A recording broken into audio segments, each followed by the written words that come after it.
혹시 주변의 어르신을 돌보는 역할을 하고 계신가요? 그렇다면 오늘 이 이야기가 정말 중요하게 다가올 겁니다. 어르신들이 겪는 노년기의 아주 깊고 큰 변화들을 같이 한번 들여다보려고 합니다.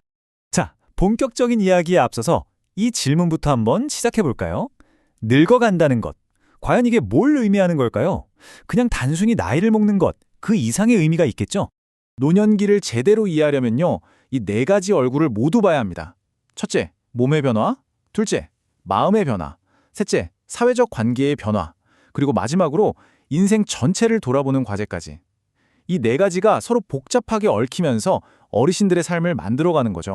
자, 그럼 첫 번째 열쇠, 바로 신체의 변화부터 시작해 보죠. 우리 모두가 결국엔 겪게 될 일이지만 그 누구도 거스를 수 없는 시간의 흐름이 우리 몸에 어떤 흔적을 남기는지 한번 보겠습니다. 노화의 가장 핵심적인 특징을 딱 한 단어로 말하라면 바로 이 비가역성입니다. 말이 좀 어렵죠? 쉽게 말해서 한번 진행되면 되돌릴 수 없다는 뜻이에요. 이게 바로 노화로 인한 신체 변화를 이해하는 가장 중요한 출발점입니다. 그 되돌릴 수 없는 변화의 결과는 정말 다양하게 나타납니다. 세포가 늙어서 근육이 줄고 주름이 생기는 것처럼 눈에 보이는 것도 있지만요. 사실 돌보는 입장에서 정말 유의해서 봐야 할 부분은 바로 내적인 변화입니다.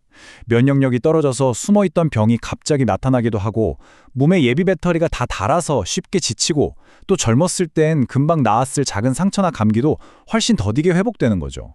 몸의 변화만큼이나 아니 어쩌면 그보다 더 중요한 게 바로 이 마음의 풍경입니다. 두 번째로 노년기에는 우리 내면 세계가 어떻게 달라지는지 그 여정을 한번 따라가 보겠습니다. 가장 눈에 띄는 변화 중 하나가 바로 이거예요. 에너지의 초점이 바깥 세상에서 자기 자신, 즉 내면으로 향한다는 겁니다.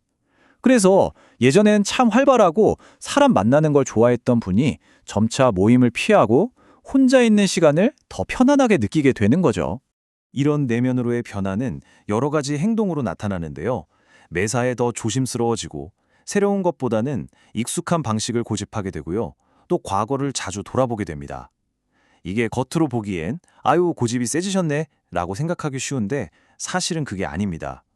불확실한 세상 속에서 어떻게든 안정감을 찾으려는 아주 자연스러운 노력인 거죠. 그래서 우리가 꼭 기억해야 할 게 바로 이겁니다.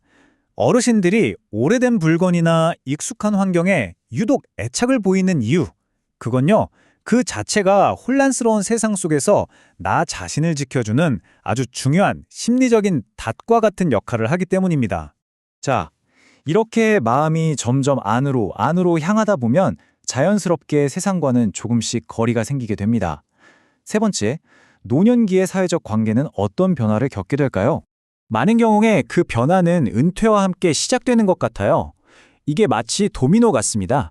은퇴라는 첫 번째 조각이 쓰러지면서 사회적 역할이 사라지고 그러면서 사람들과의 유대감도 약해지고 결국엔 사회적인 고립으로까지 이어지는 이런 연쇄 반응을 일으킬 수 있는 거죠. 근데 이 역할 상실이라는 게 단순히 회사에서 직책이 없어지는 것, 그 이상입니다. 한평생 가족을 먹여 살리던 역할에서 이제는 돌봄을 받는 역할로 바뀌면서 한 사람의 정체성 자체가 흔들릴 수 있는 아주 큰 사건인 거죠. 그런데 이런 정체성의 혼란 위에 경제적인 어려움이라는 정말 냉혹한 현실이 겹치기도 합니다. 안타깝게도 우리나라가 OECD 국가 중에서 노인 빈곤율이 가장 높다고 하죠. 이게 사회활동을 더 위축시키고 삶의 질을 떨어뜨리는 아주 큰 원인이 되고요. 자, 이렇게 신체, 심리, 사회적으로 정말 큰 변화들을 겪으며 인생의 마지막 단계에 이르게 되는데요. 그럼 이 시기에 마주하게 되는 마지막 과제는 뭘까요? 마지막으로 심리학자 에릭슨의 이론을 통해서 삶의 완성이란 무엇인지 한번 들여다보겠습니다. 유명한 심리학자 에릭슨은 이 노년기를 통합이냐 절망이냐 그 갈림길에 서는 때라고 봤습니다. 말 그대로 자신의 삶 전체를 돌아보면서 내 삶 괜찮았어 하고 온전히 받아들이거나 통합, 아니면 내가 대체 뭘 위해 살았나 하고 후회와 좌절에 빠지거나 절망, 그 마지막 갈림길에 서게 된다는 뜻이죠.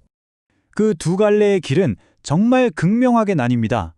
한쪽은 자신의 삶을 있는 그대로 받아들이고 과거와 현재를 긍정하면서 평온하게 죽음을 마주하는 통합의 길입니다. 다른 한쪽은 지나온 삶을 후회하고 부정하면서 좌절 속에서 죽음을 두려워하는 절망의 길이죠. 여기서 정말 중요한 포인트는 이 위기라는 단어예요. 위기가 끝이 아니라 오히려 다음 단계로 나아갈 수 있는 기회라는 겁니다. 그러니까 노년기는 그냥 쇠퇴하는 시간이 아니라 삶을 완성하고 성장할 수 있는 마지막 기회의 시간일 수도 있다는 거죠. 정말 멋진 관점 아닌가요? 그래서 이 모든 이야기는 결국 돌봄 지공자인 우리에게 이 질문을 던집니다. 어르신이 인생의 마지막 장을 후회가 아닌 평온한 통합으로 완성할 수 있도록 곁에서 돕는 조력자. 오늘 우리가 함께 살펴본 이 네 가지 측면을 깊이 이해하는 것이야말로 바로 그 중요한 역할을 해낼 수 있는 가장 강력한 첫걸음이 될 겁니다.